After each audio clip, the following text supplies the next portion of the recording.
বর্তমানে দেশে যে সংকট চলছে তা রাজনৈতিক, এটা আইন দ্বারা সমাধান করা সম্ভব নয় বলে মন্তব্য করেছেন রাষ্ট্রচিন্তক ও দার্শনিক ফরহাদ ময়সার। দুপুরে পুরানা পল্টনে আয়োজিত এক অনুষ্ঠানে তিনি এমন মন্তব্য করেন। বলেন, দেশে নানান সংকট চলছে, দেশের বিরুদ্ধে ষড়যন্ত্র চলছে, সবার সাথে আলোচনা করে সমস্যার সমাধান করতে হবে। শ্রীলঙ্কা আবারও রপ্তানিতে শীর্ষে। পার্বত্য চট্টগ্রামে পাহাড়ে যে সংকট সেটিও রাজনৈতিক, তাই বল প্রয়োগ করে নয়, সবার মতামত নিয়েই সমস্যার সমাধান করতে হবে। এজন্য আলোচনার পরামর্শ দিয়েছেন ফরহাদ ময়সার। এ সময় তিনি আরও বলেন, যদি রাজনৈতিক দলগুলো জনগণের অভিপ্রায় বুঝতে না পারে তাহলে নতুন দল হতে পারে, দেশের তরুণ সমাজ সেটা করতে পারে।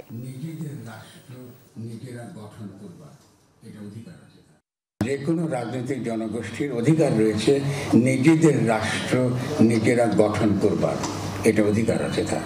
সেই অধিকারটা থেকে আমাদেরকে বঞ্চিত করা হয়েছে 1972 সালে। কারণ যারা পাকিস্তানের সংবিধান প্রণয়নের জন্য যারা ভোট দিয়েছিলেন, ভোট পেয়েছিলেন, তারাই এসে আমাদের এই বাংলাদেশের সংবিধান তারা লিখেছে।